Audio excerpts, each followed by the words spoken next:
So I'm picking up where I left off. I have 2 videos on my cellular for the 5th edition. Reading this so I can make sure that I am on the top of my A game with my researching strategies. I just liked the book, to be honest. It's not that I'm low on any capable. What is going on with this? Capable ability is a resource. When I'm looking at this, it's like backwards, so I'm not able to fix that. But I already read the preface. I'm on chapter 1, and I really want to just really read chapter 1, so I could say that I've really touched the surface at least of this book. So I stopped off that information is supposed to inform in chapter 1. That means it has to be reliable, relevant, current, and so on. There was a time when people believed that, given the right information, we could solve any problem the human race encountered. They thought that the power of reason could be used in a totally objective way to wade through all the data and come up with the right answers, even with the truth. Now we're no longer even sure what the questions are, and we can't remember last Tuesday, in parentheses. To be sure, we've always known that some of what passes for information can't be trusted. That's why we have law courts to determine the truth of a matter, though the best liar often wins. We've come to understand over the past 100 years that information is colored with subjectivity. What we know depends on how we interpret our information base. Even the best authors of information bring their own biases into the mix. Thus, for good or ill, we are no longer as trusting when it comes to interacting with information. It's like buying a Rolex from a man in an alley. It might be a Rolex coming from somebody down on his luck, but unless you know Rolexes, you could well be getting a knockoff.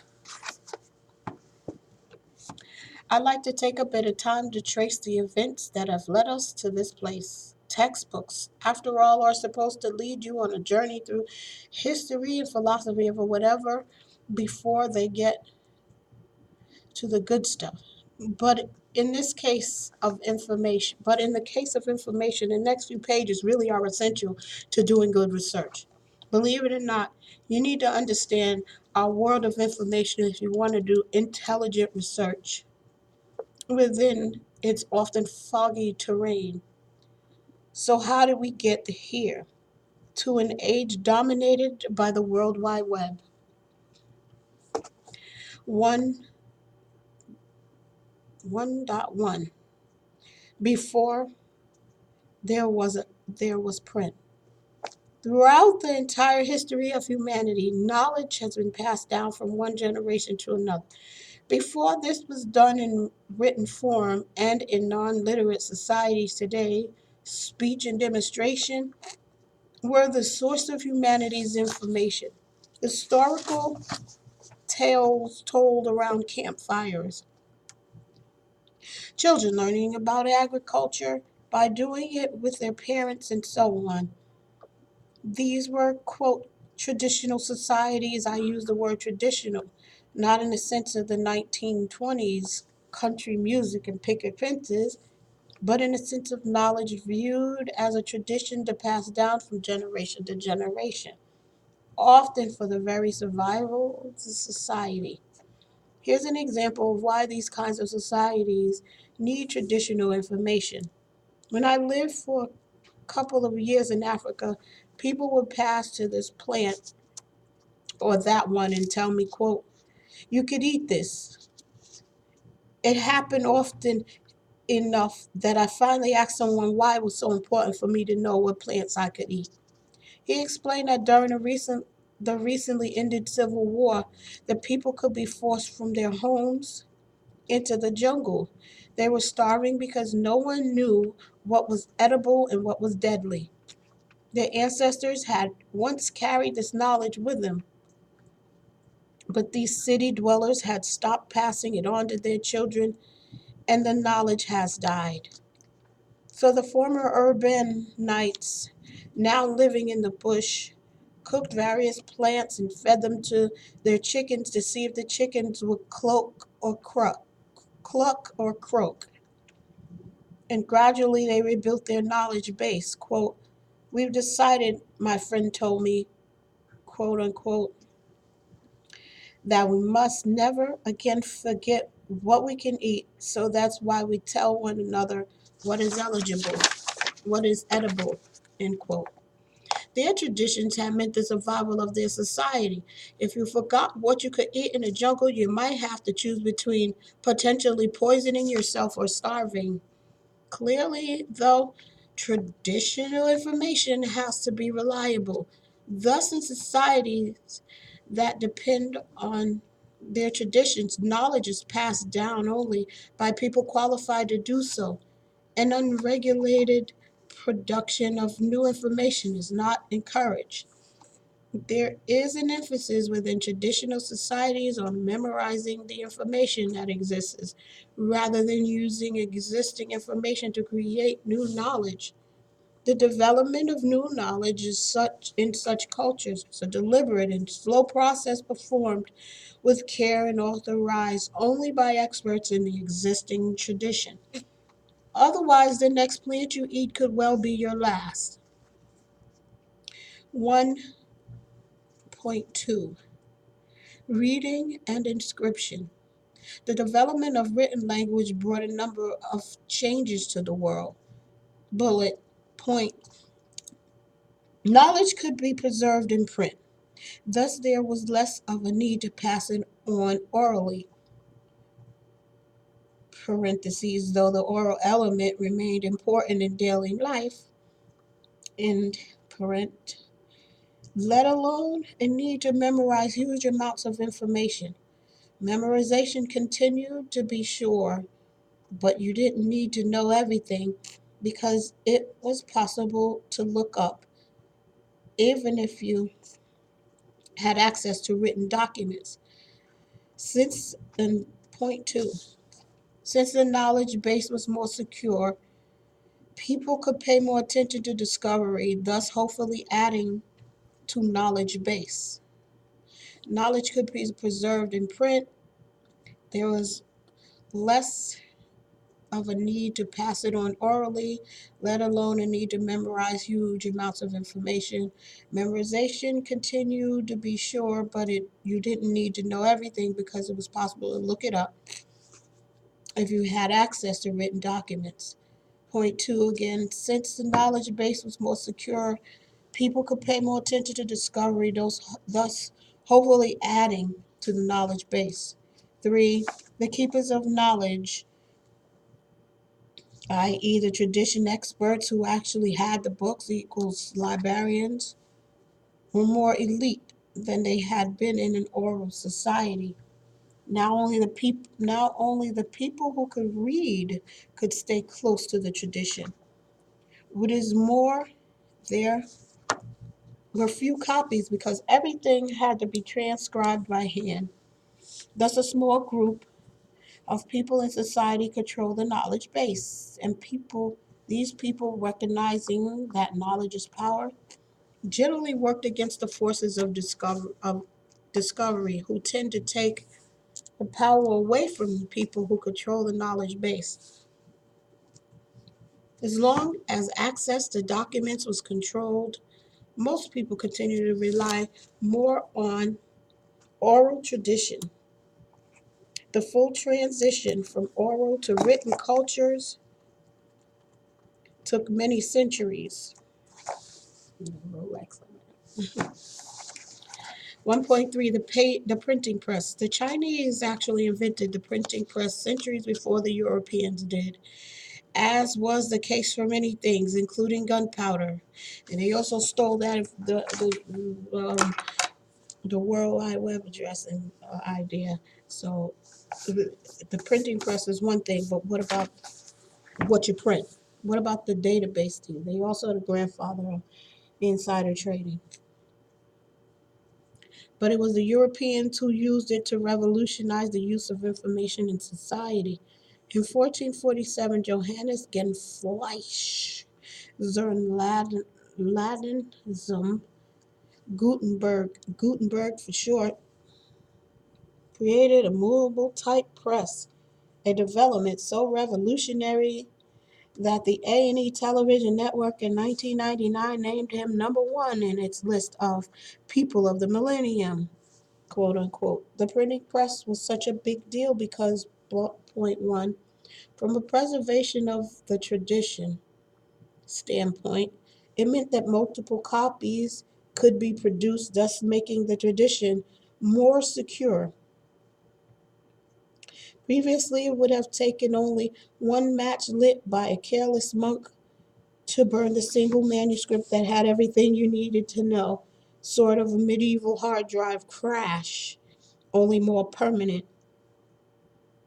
Point two, more people could actually get their hands on a knowledge base, thus creating a better informed society that was not as dependent on oral tradition. The elitism of knowledge was undermined as quote unquote holders of the tradition found they no longer had an inclusive right to control who saw the knowledge base and who added to it. The possibilities of discovery were greatly increased because so many more people had access to existing knowledge. It was thus much more likely that new knowledge would be built on the foundation of the old. And that's the third point.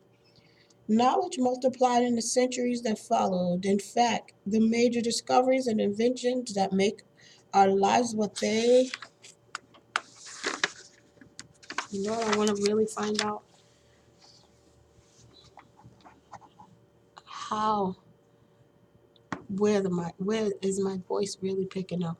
But are almost of their existence to the printing press, so I can know whether I'm speaking loud enough. That's got to be it right there.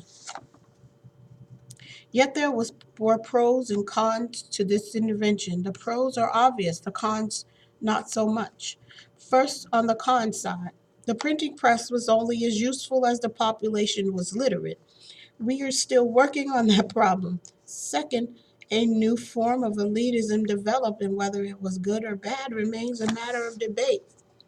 It came from the fact that production of new information depended on two things: bright people to make the discoveries and money to publish their words.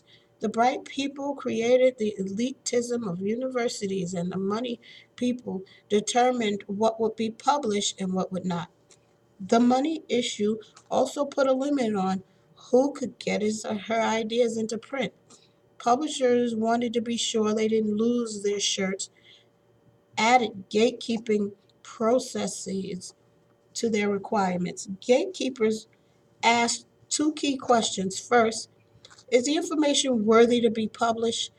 This is a value judgment, usually based on level of scholarship or reliability or entertainment value, but sometimes focus on the aims of the publisher or the desires of the marketplace, thus the existence of romance novels.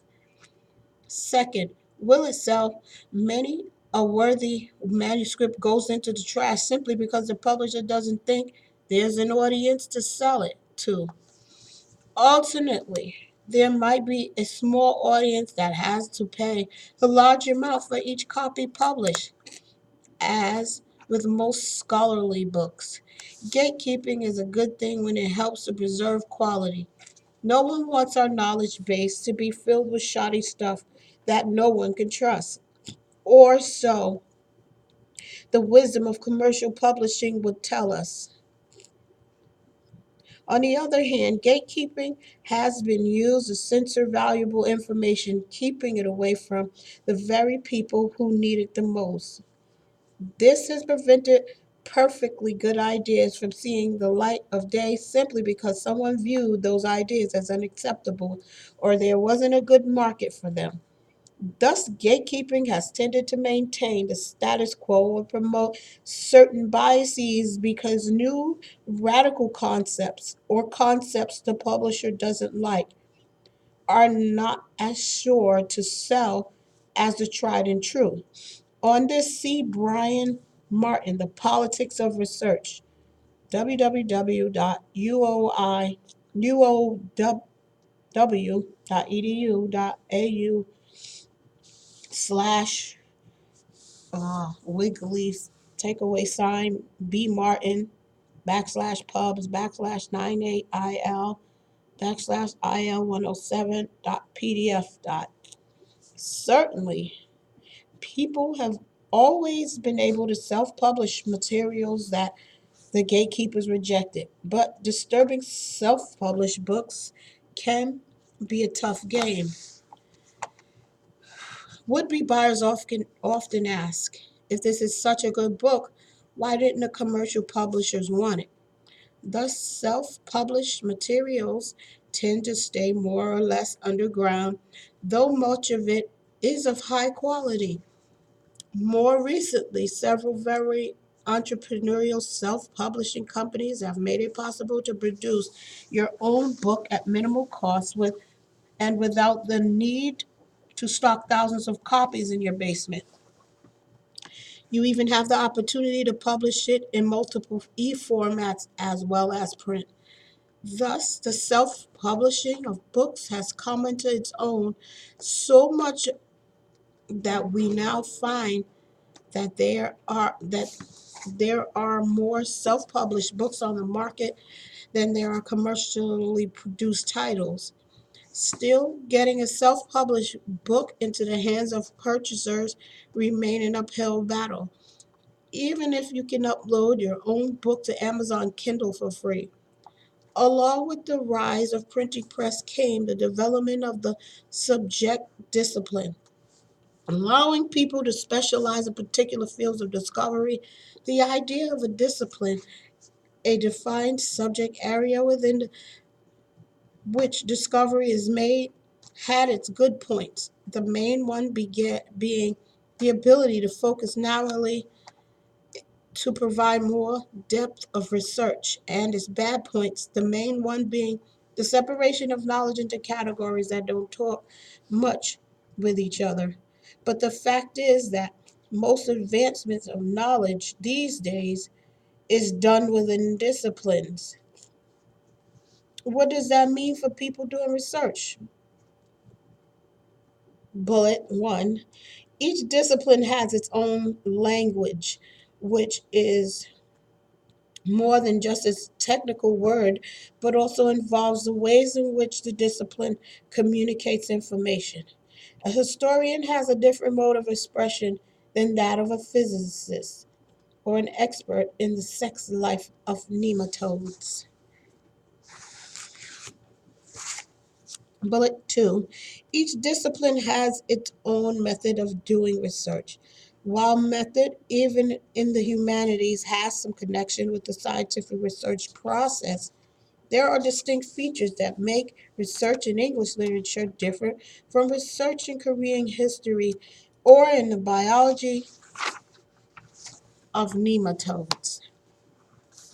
Bullet 3: each discipline has its in crowd, its elite group of highly regarded scholars.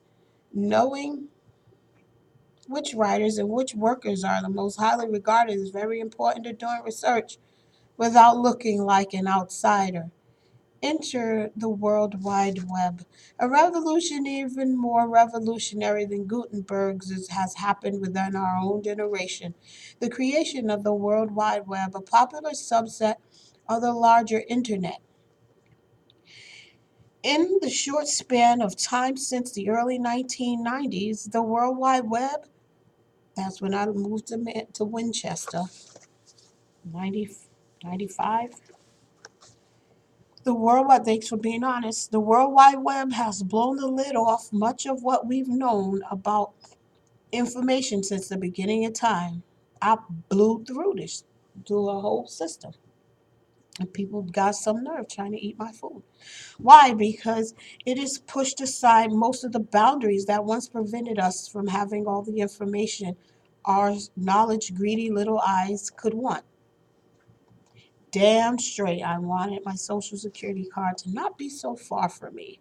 Why was it? Why couldn't I look at my computer screen and get me my information off of there? Mail me my card. That's right. Greedy little eyes. It comes down to one basic fact on the web: address mode. Anyone can publish almost anything he or she wants to say without impediment. Let me unpack this a bit. Bullet one: the World Wide Web gatekeepers are no longer required. They still exist and they still have great value, but we can publish without them. Whether or not it's always advisable to do so is another issue, but for the first time in human history, thank you very much, we can have our say about anybody editing our without anybody editing our words or stopping us outright. The internet, for good or ill, is the greatest vehicle for free speech that the world has ever known. We can publish and acquire information at a level never before possible. The web enables us to have access to so much, in fact, that we can easily become overwhelmed by it as far as getting our own message out. We have a potential audience that can number in the millions.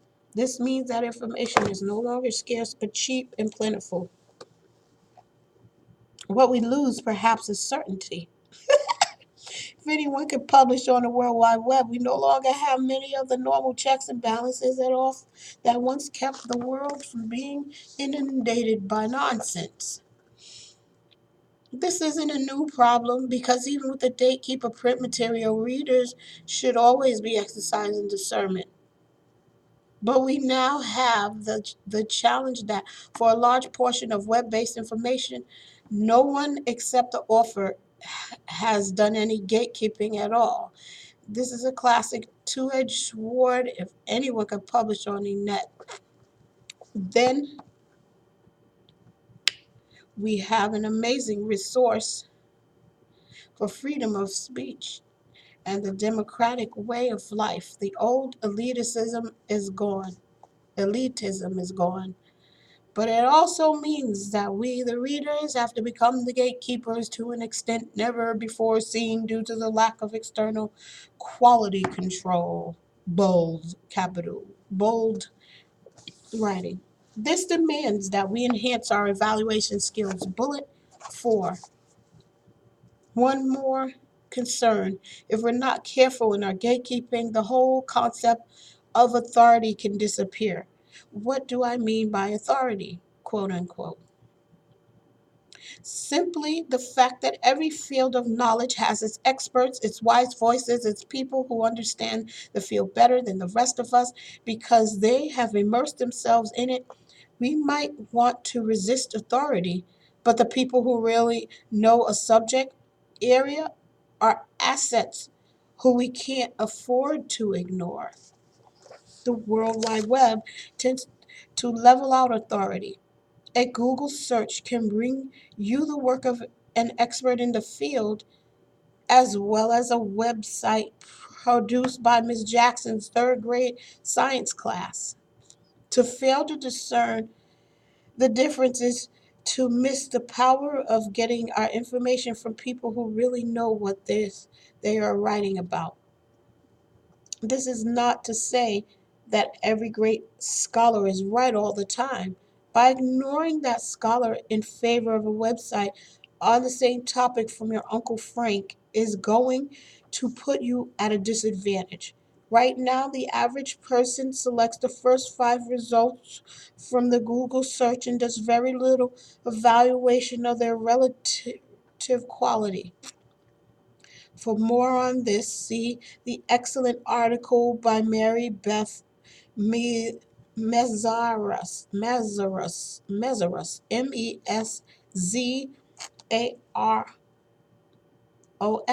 quote unquote, Who's in charge here? Authority, authoritativeness, and the undergraduate researcher. Communications and Information Literacy 4.1 2010 colon 5 dash 11 http tinyurl.com backslash in 6r49m dot. She has a bit of fun at my personal expense, but I forgive her.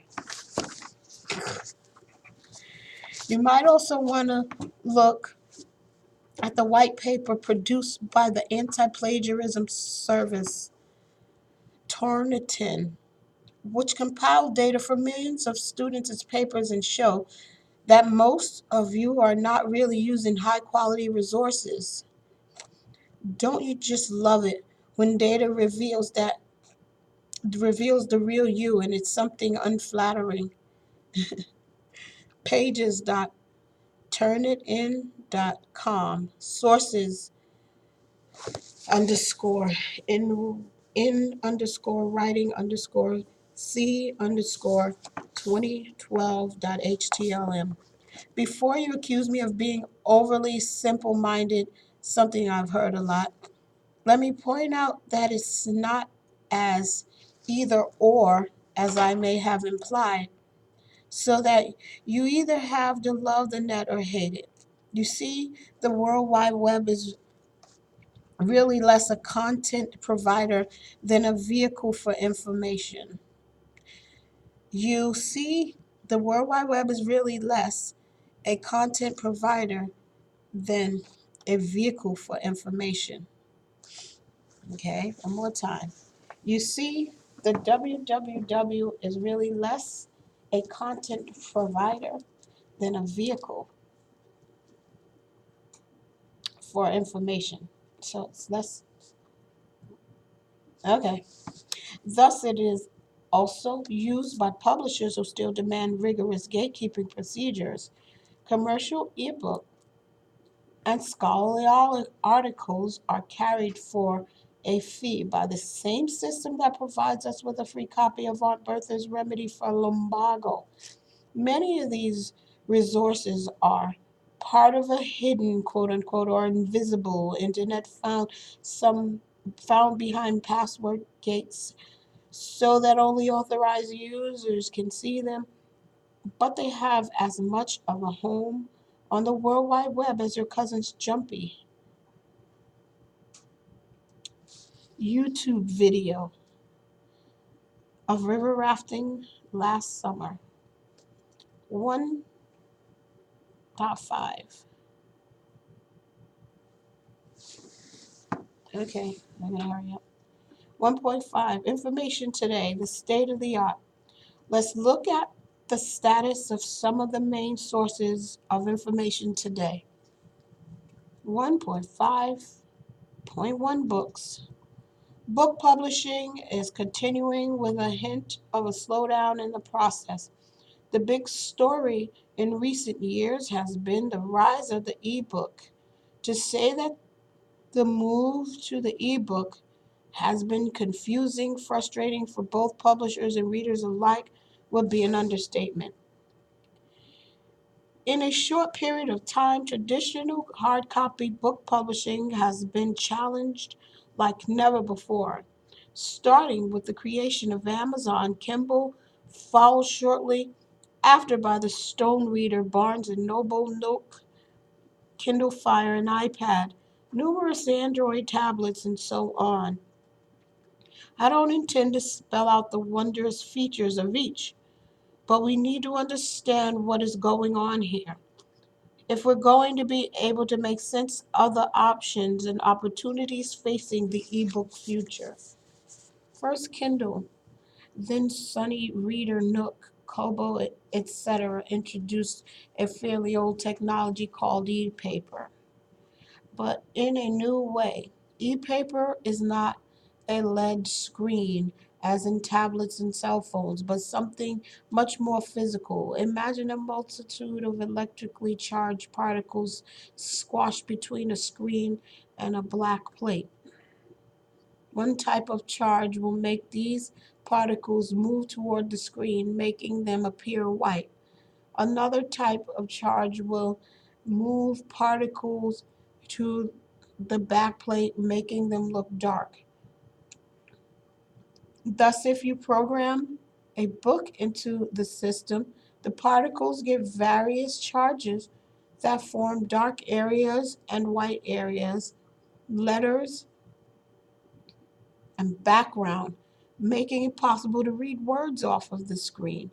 The particles themselves are not light emitting pixels, but real pieces of matter, so there is no glare. Wow. One serious drawback of e-paper is that it is not like regular paper and thus is unable to function interactively like a like a screen on a phone or a tablet. While some readers will allow you to do note taking and highlighting, etc., the ebook readers lack the ability to function easily within the world of the web in a way an iPad or Android device can. The development of color e-paper readers since 2010 shows that the medium is still advancing, but it certainly has its limitations. The Kindle Fire was the first Kindle to be a tablet that doesn't use e-paper. Another path to ebook success is typified by the Apple iPad and various Android tablets, which use LED technology that enables all of the standard and interactivity features found in smartphones and laptops. Of course, by the time you read this, you'll be using iPad 10, and there will be 1,267 similar products. Such is the speed of change in this area. The creation of these types of devices have paved the way for the so-called enhanced ebook, quote unquote, that will embody not just text, but video and audio clips, even gaming. Ebook interfaces will change over time as books move from static text to interactive experiences, from pages that will allow flipping similar to print books, but with additional options to make the flip even better. YouTube.com/watch question mark V=R VY capital BWZLAIEN feature equal YouTube.be to amazingly interactive adventurers in reading and viewing www.youtube.com/watch. The ebook is due for a format revolution. Dot dot dot.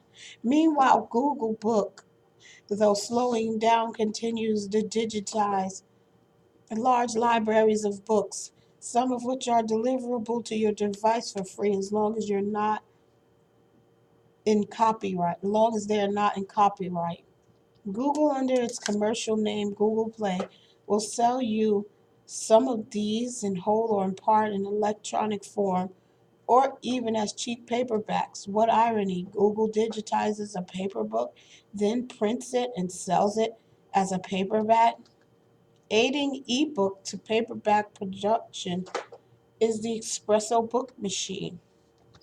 Aiding ebook to paperback production is espresso to book machine, which, looking somewhat like a snack food vending machine, will create a paperback book from a digital master on the spot at a low cost. www.ondemandbooks.com/hardware.htm. Large-scale book digitizing projects are growing. Beyond Google Books, on a less commercial front, the Open Library, which is devoted to free access to public domain, out of copyright books, and to proper cataloging of them has close to 2 million books available for online viewing. OpenLibrary.org. The OpenContent Alliance, is quietly snagging key contracts to supply out of copyright and open access ebooks to major libraries and library systems that are uncomfortable with Google's growing control in the ebook market. Excuse me. The Digital Public Library of America, DP.LA, has emerged out of the Hathi Trust digital library and boasts millions of volumes. See its great new search interface at dp.la bookshelf.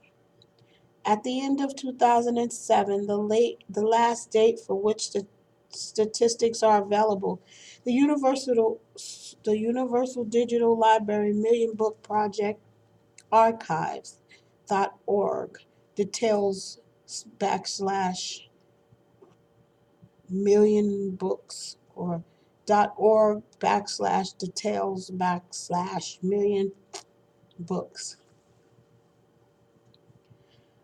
Another dot Another non-commercial enterprise with backing from Carnegie Mellon University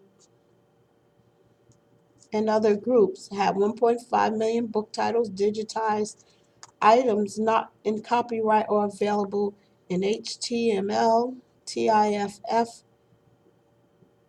and a type of PDF format. Those under copyright offer only an abstract. A significant feature of this collection is a number of Chinese, Arabic, and Indian language titles in print. The project is now been taken over by the Internet Archive. The online book page digital.library.upenn.edu /books offers over a million books for free. Though most are out of copyright and thus old, the Oxford Text Archive ota.ahds.ac.uk offers several thousand carefully chosen books important to academic study. One of the oldest enterprises offering free ebooks is Project Gutenberg, gutenberg.org /wiki.main_page, which is over 40,000 titles of its own and offers a further 100,000 free titles through its affiliates. Finally, Directory of Open Access Books, doabooks.org, opened in 2012 and offers over 1,000 peer-reviewed academic books for free from close to 40 publishers. What about the grand dream that every book will one day be online for anyone to read? Well, I think you can put that in one rest alongside the story of the baby alligators once dumped into the sewers of New York that have become 20-foot student-eating monsters. Even if all the books in the world were digitized, the full text of anything in copyright would only come to you at a cost. Authors like to get paid, and well, they should, because they are all wonderful people who deserve it. Thus, it is futile to believe that any book you want to have can be accessed electronically for free. Publishers won't give away their books any more than music producers want to give away their songs, though it has happened anyway. And book piracy may one day make a liar out of me. As well, many older books are not commercially viable for digitation unless they end up in a project like Google Books. Even with all these efforts, though, the ebook is still struggling to find its way. Students, for example, still generally prefer a print textbook to digital one, though having no textbook at all is their first choice. Sigh. Don't expect that everything you need will soon be available to you electronically at home in the middle of the night while you're munching on a pickle and desperately trying to finish that research project before the doom of morning strikes. There is another growing movement fed by newer print on demand technology which supports self publication without as enormous costs and distribution problems that once existed. You can now, for $1,000 or less, publish your own book, even having it editorial reviewed, and have it distributed through normal book distribution channels without the need to have 5,000 copies in your basement. You can also publish ebooks yourself through Amazon Kindle or Scribd and so on, or Scribd.